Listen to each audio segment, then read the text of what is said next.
All right, good evening, everybody. So I got a nice crowd in person, a nice group here online. So I'm Elliot Rosenbaum. Thank you, Rabbi Feigenbaum, for a nice introduction.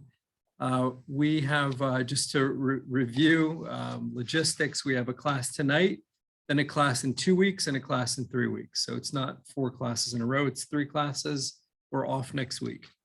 All right, so we're going to talk about the science of thriving, positive psychology. And last year, we did a class that was quite similar, talking about positive psychology. But the difference is that last year, we did kind of an overview of some of the findings of positive psychology. This time, I have actual studies that I brought to fascinate you with and share some actual research directly from the mouths of the researchers. I'm just a consumer of the research.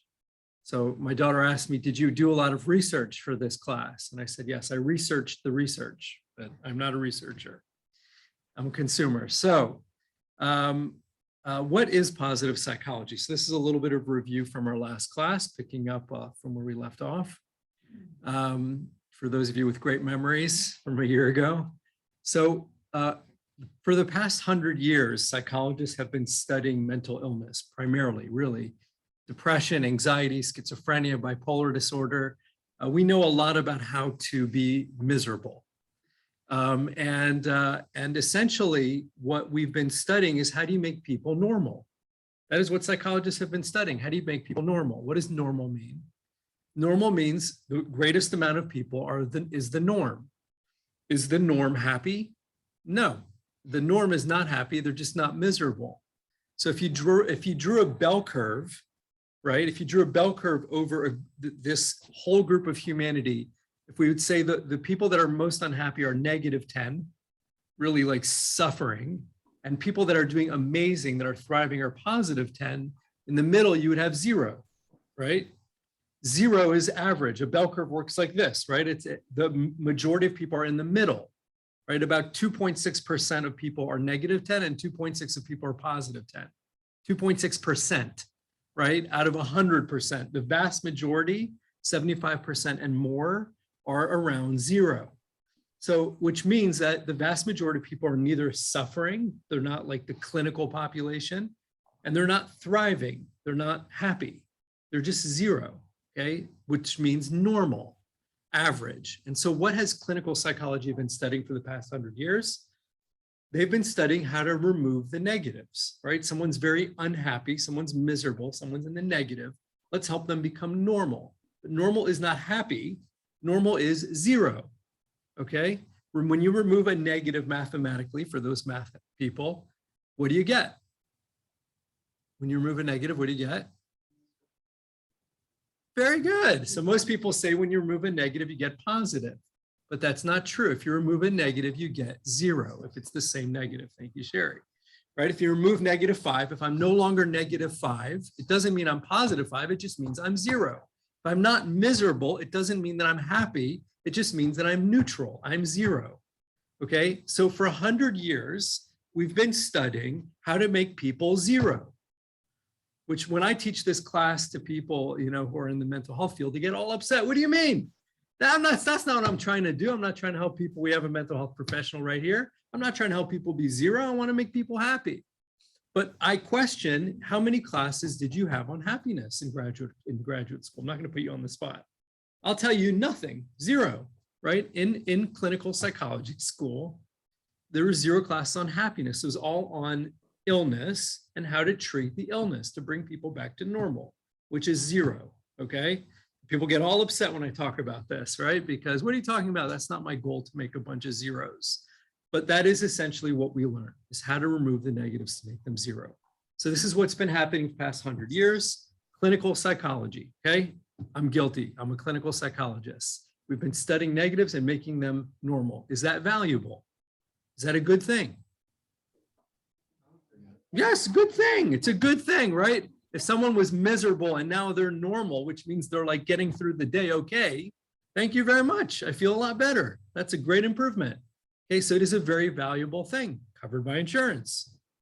But It is not the same as helping people get to the positive tense and thrivings. When did we start studying the positive tense? We were studying the negative tense for 100 years. When did we start studying the positive tense? If you look up the research, it didn't start till mid-1990s. Mid-1990s, we started studying people that are thriving. Okay, so this is a relatively new field. We have about 25 years or so of research of looking at populations of people that are thriving and trying to understand the positive side of the house, right? Negative 10 to 0, covered, we got it, okay? It's hard work, we've got medication, we've got therapy, we can shock your brain, all sorts of great stuff, but it's not the same as thriving. There's no amount of shocking that will get someone to positive 10. No amount of drugs that'll get someone to positive 10. Again, I'll upset all sorts of people. Like, what are you talking about? My drugs are amazing. No, they're not. They get you to 0. Amazing would be if it actually can make someone positive. Those are different drugs, not legal. Yeah. So what we're talking about tonight is the research of the positive tense. Okay. What is that group doing different from everybody else? Okay. Please mute yourself if you have a little background noise going on. You can hear your dinner coming up. So, all right, as long as it's not me, right? Yeah. So, we're going to be talking in the next tonight's class, the next 2 classes, getting into some research of what we've learned from people that are thriving. We're going to do a little debunking first of all. Okay. So again, what we've done is study people that are thriving, and what we're trying to do is apply that to the zeros, essentially. That's what positive psychology is all about. Great, you've gotten yourself from -5 to 0. Now, how do I get to positive 5, 6, 7, 8, 9, 10? That's what positive psychology is looking at.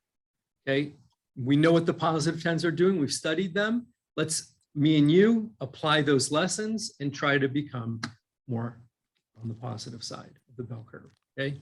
Which is great. All right, so let's do a little debunking. What do most people think will make them happy? Money. What else? Love, okay. Health, success, big word. How do we define success? Money. Very good. So my first 2 studies are about money. Exactly right. That's what most people think will make them happy. And maybe it's true, maybe it's not. I bet everyone in this room has feelings about that, right? I have feelings about money. I have experiences with money. That's not the same as research. The beauty of research is it can tell me if something's true or not. Okay, so what is the predominant belief about money and happiness? That what? Money buys happiness? Is that the predominant belief? That money brings happiness? Other people have having more things will make you happy. Is that the predominant belief in terms of like, this is like the wisdom you've heard? Is that what you've heard? People have told you, David, come here, I got a secret for you. Did you know that money buys happiness? And you're like, really? Never considered that. Is that the predominant wisdom? Or is that like what we actually believe deep down? Right. Okay. So we look at someone's outsides and we judge their insides, right? We look at their outsides and we say, they look happy, they must be happy. Or they have a lot of stuff. I don't know if they're happy or not, but I would be happy if I had that stuff. Okay. So again, we're right. Why would this famous rich person be so unhappy? I would be very happy if I was them. Okay. So, but again, let's talk about what the predominant wisdom is when it comes to money. What have you heard? What have you learned in terms of money? Okay. I think if you really think about it, money doesn't buy you. Okay. You hear all the time, money can't buy you happiness. Okay, that sounds more like wisdom, where someone would be like, come over here, let me tell you a little secret. Money can't buy happiness. So on the one hand, we do really believe that money will buy us happiness. On the other hand, we've been told, right? Everyone's at least heard that once, money, you can't buy happiness, right? So again, that's a question and something that we want to look to the research to see what is true, right? I feel like money makes me happy. Stuff makes me happy, you know, or it looks like it would if I had more of it. The problem is I don't have enough, right? If I had more, then I'd be happy. Or is it the wisdom that we've been hearing that money won't buy happiness? Wishy. Okay. Lack of money, will make other stuff in the home. Okay, so if a person feels that they're lacking and they get that lack filled, they will be happy. Okay, just a question. Is it possible, two things I'm wondering about. One, is it possible that once that lack gets filled, new lacks pop up? It's always possible, but right now, temporarily. Temporarily, okay, that's the word I'm looking for. We don't know, okay? The other question is, has anyone had the experience where you get something that you thought was super important? And I'm not talking about basic needs here, but we're talking about like, I really need this thing. It's gonna make me really happy. And it like wears off way too quickly. Right, so what's a thank you? Okay, we have a teenager in the room, right? You know, I was in Israel last week and I saw this store that I haven't seen in like 20 years. It was called Toys R Us in Israel, in Jerusalem, Toys R Us. And I was like, wow, I have so many memories of having that feeling at that store. If only I could get that thing, then I would be happy. There it is. Happiness is right there on the shelf. Why doesn't someone just get that for me so I can be happy? And then you get it, and then it wears off. Everything in that store, but based on my experience. All right, so what's happening here? Let's look at some of the research. So I have two different studies on money and happiness. Time. Oh, class is over. Just kidding. All right. Okay, number one. So this is an article from the Journal of Positive Psychology. It's called From Wealth to Well-Being, ? And it is a collaboration of the Department of Psychology in Vancouver, University of British Columbia in Vancouver, and Harvard Business School, which is really cool. University of Vancouver's Department of Psychology got together with Harvard's Business School to figure out, right? It's like the psychology of money. So Department of Psychology, they got the psychology, and Harvard Business School, they got the money. Let's try to figure out what's the deal with happiness and money. So the full title of this article is From Wealth to Well-Being, Money Matters, but Less Than People Think. Okay, so it's always it's always, you know, going to be like this gray area. It's not yes or no. Does money buy happiness? Yes, wrong. Does money buy happiness? No, wrong. Okay, both wrong. It's all kind of gray area. So here's some of the insights that they have here. So first of all, they documented a modest but reliable link between household income and well-being. Okay, does money buy happiness? To some extent, yes. It is a modest but reliable link. Okay, correlated in small degrees. As your income goes up, your well-being does go up in small amounts. But this article is all about how people overestimate how much it will go up.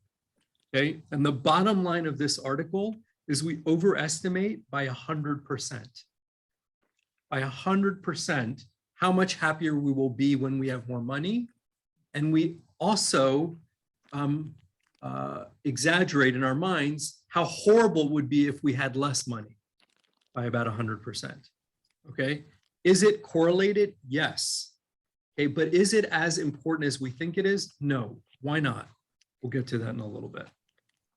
But that's one piece of research, that it is correlated.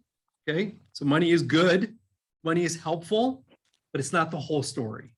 Okay, you'd still be plenty miserable with money. All right, second piece of research here. This is called Buying experiences, not possessions, leads to greater happiness. It's a peer-reviewed publication from San Francisco State University. And this piece of research is not getting into the whole process of putting the study together, but basically participants were asked to write reflections and answer questions about their recent purchases. And what they found, pretty simple study, people kind of like talking about their most recent purchases, and after the fact, like, did it make you happy? I purchased a new car. This is how much happiness it added to my life. I purchased X, I purchased that. I went on a vacation, I went to a concert, looked at all my expenses and measured, could be a fun activity to do it. Look at all your expenses and measure how much happiness did you get from each expense. You may notice that there's some expenses that you assume would be making you happy and they're not. And then there are other ones that are like little things that you're doing and you're getting a lot more than you expect but you never thought about it. So what they found is that when people did that, they found in themselves that they were much happier when they purchased experiences over things. Pretty logical, actually, but a little counterintuitive, right? I have this amount of money, okay? My disposable income, if you have that. My father would say there's no such thing. No income is disposable. But you have a little bit extra to do something nice with. You can buy something or you can do something with that money, okay? Now you would think perhaps that buying something would be better than doing something. Why? Because if I do something, it's gone as soon as it's done. You can go to the world's greatest concert, 5 minutes later, it's gone, I don't have it, right? But if I buy something, it can sit in my garage forever. And that'll make me happy. I can look at it and be happy. Is that true? Research says wrong. No way. That every time people looked at experiences, at vacations, whatever it is that they spent money on, even though it was temporary, you got a lot of happiness out of that. When a date night, when a concert, whatever it is, it's something they enjoyed, they were like, that was worth it. That was great. The thing just sat in the garage. Actually, I look at it every time and it makes me miserable that I spent that money. And I'm like, it's another thing to put on eBay. Buying the memory. You buy in the memory, right? Not only that, they found that people, what's the best day of the vacation? You know what the best day of the vacation is? The day you're leaving on vacation. Very good.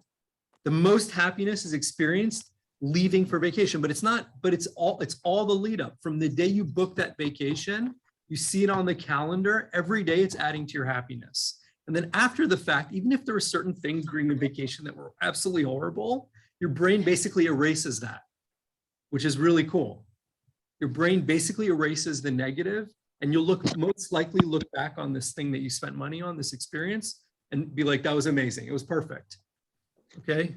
The actual experience most likely did not live up to expectations, right? Because you had this perfect vision and it was like, no, but looking back on it, you'd be like, no, Ellie, you're wrong. It was perfect. Okay, if I checked in with you during the vacation, you'd be like, this is not what I expected. But afterwards, your brain just erases the negative and it was fantastic. Families tend to spend more time together on vacations or doing things together. It's more social, versus the things that we buy tend to be like solitary for the most part and make us less happy. Anyway, so buying experiences, not possessions, leads to greater happiness. So a little bit of gray area there. And then you had like a great experience. Is that better? If it goes to the day you go is the best day. Yeah. If you don't have an expectation, and then it's like, Yeah. wow. That could be a good strategy, right? So David's saying maybe don't build it up so much in your mind. But a lot of the benefit of the vacation is seeing that it's on the calendar and being happy about that, having something to look forward to. Well, I personally, as an example, Yeah. we took the vacation to Northwest. Right. I had no expectation. Right. But the site was phenomenal. Yeah. It was breathtaking. Yeah. The sights of Yeah. Crater Lake or certain mountains of snow. It's just, Yeah. you couldn't even dream of what it would be because I haven't seen stuff like that before. Yeah, that makes sense. I had no expectation, but when I got there, it was like really overwhelming. Yeah, so that makes sense. It's a good strategy. Don't get too excited about it and it'll exceed your expectations. I tend to for vacations in particular, we're not only talking about vacations, but for vacations, I read like all the reviews, and you always have complainers, right? That's most of the reviews actually, which is really helpful to me because I'll show up at the place and be like, this is a lot nicer than I expected, right? Yeah. So anyway, where I'm like, I'm not booking this place. Like I can't deal with roaches. So what else did we find here? Let's talk about like basic needs here. Some people are dealing with basic needs. So in that department, there's a big difference as you go up in income, okay? In other words, if you don't have your basic needs met, that's a lot of stress. As you move up in income to get those needs met, which nowadays they're saying is between $50,000 and $75,000 per family, okay? That means to me that they're not looking at Jewish Orthodox families, right? Like, you know, that's like your tuition. But anyway, your average person, they're saying is whatever around that amount. But for each one of us, it would just be like whatever the basic needs are. There's a massive improvement in our well-being when we're out of debt, when we have extra in the bank, we have a cushion, when we have our needs met. That is absolutely very, very important for our well-being.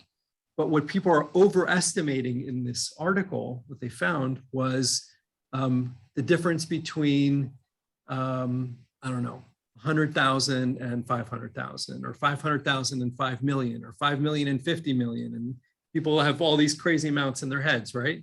That actually you stick a happiness thermometer into a billionaire, it's probably not going to be that different from someone who's comfortable.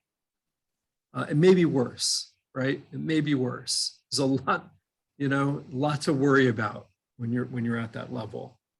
But, you know, so I want to just put things in perspective that the research definitely, this incremental, modest, reliable link is not talking about basic needs. When you have basic needs not met, it's a very significant improvement in a person's well-being.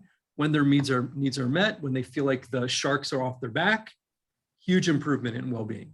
Okay, that is very hard to like be thriving, although everyone in Israel is somehow in debt.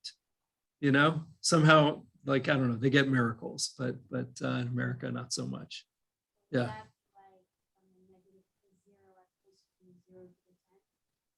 That would be per person. That would be like per individual. In other words, you're asking like how. Like you said, Israel Yeah. is normal. That's the norm. Zero. Right. That would be zero. That would be zero. Yeah. Yeah. Massively in debt. In fact, I've heard people brag about how in debt they are in Israel. You think that that's nothing. You're 75,000 in debt. I got 750. And the next guy's like, yeah, you guys are little small fries. I'll tell you about my debt. You know, and they're all like showing off their debt. You know, in America, I've heard in Asian cultures, by the way, it's polite, considered polite. And I could be this could be like total fake news, but considered polite to ask someone how much money they make. Walk up to someone at a cocktail party. Hi, how are you, mister? How are you? Nice to meet you. How much money do you make? Yeah, now we have subtle ways of doing that. We say, what do you do? And then we try to figure out, oh, psychologist. Yeah, that's probably like, you know, whatever. But anyway, so that's considered polite. In America, it's considered like the rudest thing you could do. Ask someone how much money they make or how much money they have in their bank account. Like no parent tells that to their kids. It's like total, like, you know, off the table. But in other cultures, totally normal. Anyway, so that is what I have on positive psychology studies and information about money. You guys can unmute online. Any questions that you guys have about that? Feedback. Happiness scale, like 0 to 10. Did this make you happy? Is that how they? Yeah, I mean, my favorite is -10 to +10. So you can have like 21-point scale. Yeah, 21-point scale. And you can check in anytime with yourself. Like, how am I feeling today? Today, I'm a -7. you know, but it's great. I'm teaching a thriving class, so it makes perfect sense. I'm just kidding. Anyone online, feedback, comments? Good stuff. All right. So we'll move along here. Moving away from money. We're going to spend a little time talking about something I spoke about last year, which is like, oh, everybody knows that, okay? But the benefits of spending time on gratitude, okay?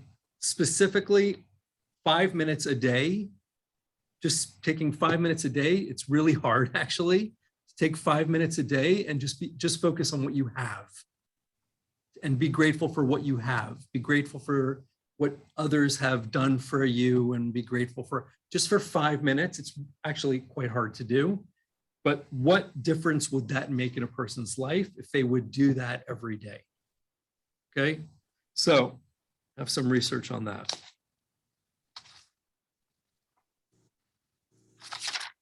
Here's an article. It's called 31 Benefits of Gratitude. 31 Benefits of Gratitude, the Ultimate Science-Backed Guide. You can Google this. It's all online, everything I'm sharing with you guys. If I give you a title, you just Google it, boom, you'll have the research I'm sharing with you. All right. Benefit number one of doing this for 5 minutes a day, just 5 minutes. Okay, this is going to be a sales pitch for the next 15 minutes for you to do this for 5 minutes a day. Okay, that's it. But it's hard to sit there and be grateful for 5 minutes. By the way, all our minds are set to do what most of the day? Focus on what we don't have, what's missing, what's lacking. Our brains are programmed that way. People say, not me. That's amazing. Good for you. But the vast majority of people are around zero, okay, which means that good things are happening, but then it's also getting balanced out by what they're noticing is missing or bad things, or they're worried about things, or they're unhappy about something that happened. And so there's a lot of negativity. Very few people are going out of their way to actually sit with what is there, what they should be grateful for. But it actually starts pushing you to the right the more you do this. Is there a difference if you just acknowledge it to yourself or acknowledge it to your party or to somebody? Yeah. Like, I'm happy about X, Y, or Z. Yeah. To somebody versus just yourself. Yeah, great question. So David's question just now was, is there a difference between, if gratitude could be, I'm grateful that I have a full head of hair. There's no one to thank, maybe Hashem. I could thank Hashem that I have still full head of hair at 44. But someone did something nice for me. So is there a difference between thinking like, that is really nice that David came and like killed the snake for me in the backyard, or if I tell David like, that was awesome, thank you so much. So the research I saw on this, fantastic research, shows that it's 10 times more beneficial for your happiness if you actually verbalize it. 10 times. So what they saw was about a 2% improvement. If I sit there and think like, that is really nice that David came and helped me out. I really didn't know what to do with that snake. Okay, I was really scared. True story, right? So if I sit there and think about it's so nice that I have nice neighbors, my happiness goes up about 2%. About 2%. If I go out of my way to thank you, my happiness goes up about 20%. If I actually go out of my way to thank you, my happiness. Your happiness is something else, right? We have to measure your happiness after being thanked. Your happiness probably went from like, you didn't even say anything, like, like negative to positive. We like being thanked if we do things for other people, but it's a very interesting piece of research that our happiness goes up when we thank other people, like significantly. Great question. All right, but so for 5 minutes, but that's hard, right? It's hard to like go out of our way and thank people. Makes us really uncomfortable. It's a good thing to do, very good thing to do. But this research is just talking about like doing it in our heads for 5 minutes. All right, so the first obvious thing that happens is we experience more happiness in our life. Okay, why? So I'm going to teach you guys an interesting concept here. You can write this down. It's called hedonic adaptation. You heard of this? What is hedonic adaptation? You've heard it before. Hedonic adaptation, okay? It is something we just talked about. The fact that sitting in first class used to be awesome. Now I sit in first class all the time, and it just feels like economy now. And I'm looking at the guy who's sitting in this private plane. He didn't have to deal with the lines. He didn't have to deal with security, he didn't have to deal with whatever. We get used to, you live on the river, amazing the first week. Then it just becomes like a gray background in your backyard that you're paying $50,000 a year in taxes for, you know? And when hurricanes come, you get hit first, right? So all of these things in life seem to wear off. That's hedonic adaptation. Hedonic is pleasure. Adaptation is we get used to it. We get used to pretty much every pleasure in life. And it takes us stopping for a minute to remind us of the pleasure of having, you know, what we have, relationships, etc. Actually shift that around and unadapt, right? To take a minute and think about, like, what would it be like if I didn't have X? You know, like if someone was blind and they, through new surgery, they're able to see again, they'd be blown out of their mind. How many times today did you think about the fact that you can see? And there are people that can't. Zero. Okay, there are people that can't walk. How many times were you grateful today that you can walk? Zero. But if you couldn't walk and someone gave you the, well, you're in the field, right? But for the average person who's like not spending time with people who can't walk all day, you don't think about it. But if that person would lose the ability to walk and then be given it back, their mind would be blown. Or if they lost it, they would say, I will be happy for the rest of my life. I don't need anything. I just want to be able to walk again. Do anything for that. Be able to do anything to hear, to see, you know? I know people during COVID were like, I'll do anything just to taste coffee again. It tastes like water, you know? Do you have that? No, okay. Well, I know people who did. Anyway, yeah, like people were very upset about that, not being able to smell. There was research that came out about links between depression and like COVID aftershock, where people were not able to taste or smell. If you can't taste your food, yeah. You still there? No. Less than a week. But you were thinking like it's going to be forever, right? And yeah. So for sure. So yeah, that's really scary and depressing. And some people actually, you know, still can't, like year or two later. All right, so hedonic adaptation. To overcome hedonic adaptation, doing this for 5 minutes every day really helps with that. Because we're looking at the things that we take for granted and not taking them for granted for 5 minutes. And it really shifts our brain. So the things that you're going to sit back, you know, if you choose to do this tomorrow morning and look at the things that you're grateful for are probably things that you take for granted. But they are the best things. The best things you have are the things you take for granted. The things that your mind is focused on, you know, all day long are probably not even, like, wouldn't even make the list.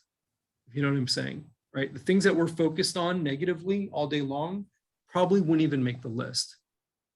You'd much rather have your eyesight than whatever it is you're worried about. You'd much rather be able to walk. You'd much rather be able to you know, hear, smell, have, you know, your children, your friends, your family. They're much more important than the thing that you're worrying about, but you spent zero time actually appreciating those things that make you most happy. So super powerful. Just have 31 more to go through. Number 2, go through real quickly. Gratitude makes people like us. Why is that? Because you're a happier person. Happier people are more likable. Okay, all of this is backed up by research, really interesting things. Those who were 10% more grateful than average had 17.5% more social capital. Okay, you show up grumpy, you have less social capital. People are like, ugh, you know, you show up your happy self, you have more social capital, you have more energy, you're more likable, people are more attracted to that.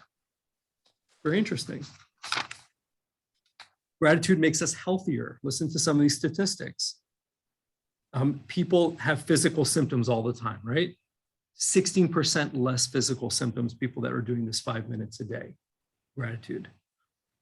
19% more time spent exercising, very interesting. If I spent 5 minutes a day being grateful, over time, I'm going to be in a group that exercises almost 20% more than average. Why would that be? Weird. Stay tuned. 10% less physical pain. If we're experiencing physical pain, focusing on the negative versus someone who's 10%, is having the same pain and thinking about what for 5 minutes, all the good that they have, they're going to experience 10% less physical pain, 8% more sleep. The links between gratitude and sleep are really interesting, because we go to bed with worry and we take it into our sleep. And if you spend, 5 minutes in the morning, 5 minutes in the evening, let's say, you want to like double down, being grateful for stuff, totally different brain chemicals, totally different emotions. So 8% more sleep, but here's the cool part, 25% better sleep. The quality of your sleep goes up about 25% if you're spending time being grateful. Great, people are doing like breathing exercises, it's not working, maybe it is for you, but try this. If you're having sleep problems, try 5 minutes of being grateful for the things that you have. You'll probably be passed out within 2 minutes, hopefully, right? And you'd be like, oh, I didn't get to do my 5 minutes. All right, let's see what else we have. Depression. Depression was lowered in this study in 2005 by 30% or more for people that were doing this long term. Wow. Okay. So drugs are about 40% effective at getting not as good results. And across the board, people reporting 30% improvement from doing daily gratitude exercise. Depression. So moving from negative up to normal, about 30% improvement just from 5 minutes. Okay, don't have to build insurance, nothing. Just sit there for 5 minutes. Hypertension was improved. All sorts of good stuff. Just go over a few of the highlights before I turn it over to you guys for questions. People are more optimistic. Okay, obviously, right? The future looks better because I'm just in a better mood, looking at positive things. People become less materialistic. Okay, if you're focusing on what you don't have, so then you like need more stuff because maybe it'll make me happy, it'll fill up the void. But someone who's focusing every day on what they do have become less materialistic. And materialism has been linked to all sorts of bad stuff, right? Like thinking that stuff is going to make me happy, not a good recipe. People become less self-centered. It's like less about me. I'm thinking about all the good stuff that other people have done for me. It's good. And more self-esteem. People are kind of focusing on, like I have a lot going for me. It's not bad. Versus, I don't know, like why is the world always, stepping on me? And people kind of just like feel bad when they focus on the negative. That's just some of the overview. If you look this up, again, 31 benefits of gratitude, the ultimate science-backed guide. In 2020, new stuff. You'll get to read 30 more items. All right. So try to make research as exciting as possible. I see some of you are yawning. It's also late. Questions, comments?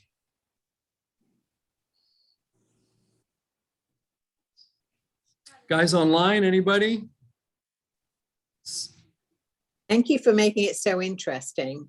Really did. I'm looking at it. I looked it up, 31, whatever it is, benefits of gratitude. I read along with you and it's really great. It really is. Fantastic. Yes. Yes. Yeah, it's hard. It is, the question was, have I tried it? It is hard to do, right? To like sit down and do it. One of the things I like about teaching these classes, it like reminds me to do this stuff, so, because I know someone in the back is going to ask me, are you doing it? And I want to answer yes. So I think that, and it is super helpful. I am actually a huge fan. Yeah. Let me,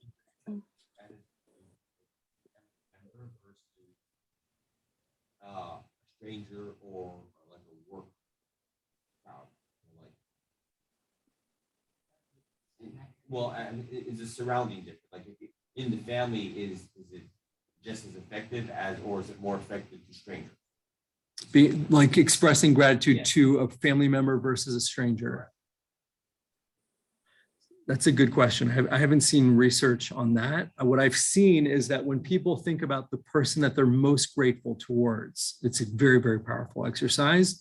And calling up or expressing to that person that you're most grateful for too is an extremely powerful experience that like could be quite life-changing. So, and that's probably a family member, but it could not be. It could be someone who's really, but I think the day-to-day interactions with coworkers or whatever it is, people that you have like more shallow relationship with, perhaps, there's pros and cons, right? Because with those kinds of people, it can be like kind of all positive, but you don't really have like such a deep relationship with them, you know? With family members, you have all sorts of like complex emotions and, you know, experiences and you know, could be more complicated, but it's probably much deeper if you actually go there. So it's probably easier to do with people that you have a more shallow relationship with. Just my common sense. I don't know if that's true. It seems true. And, but maybe more fulfilling to do with people you have a deeper relationship with. So I think you get more out of it. Most people that I've asked, you know, tell me about the person that you're most grateful to. It's someone that they were close to a long time ago. Yeah. I have a question. Okay, should your lists be different every night? So if you're going to spend 5 minutes of gratitude, can it be the same thing over and over, or does it have to be something new? So they've done research both ways. It's a great question. And the better results were with finding something new. And that we've talked about last year, was finding something new each time is a higher level of difficulty, right? Because you like can't use the things you're usually grateful for. You have to keep adding 3 new things. But the standard research is that we're talking about tonight is that it can be anything. It's spending 5 minutes in the state of gratitude. So it literally could be like, I'm so happy I have a full head of hair for 5 minutes every day. It will improve your happiness. You know, Thank you. if you don't, I'm so happy I know Elliot who has a full head of hair. I'm so happy for him. I always focus on that, right? An ongoing shtick. Yes. Well, I can, right? Poo-poo. All right. Well, thank you guys very much. We are Thank picking you. up this class in 2 weeks, same time. That was amazing, Elliot. Thank you so Thank much. you. Just a Thank uld you. question. Is Mickey Yes. there? Is Is Mickey there? No, Mickey's not here. Okay, good. Then I don't have to pick her up. That's good. Tell you, she is one person Yeah. who is always smiling. And that is why we all love her. And I love the way that you said, the way we present ourselves, because it has an effect on us personally, but it also affects the way that other people react towards us. So Yasher Koach, and everybody put on a smile, whether you feel it or not. Yeah, fake it till you make it. Thank you, Caroline. All right. Good night, y'all. No, Good night. thank you. Thank you. Thank you. Awesome.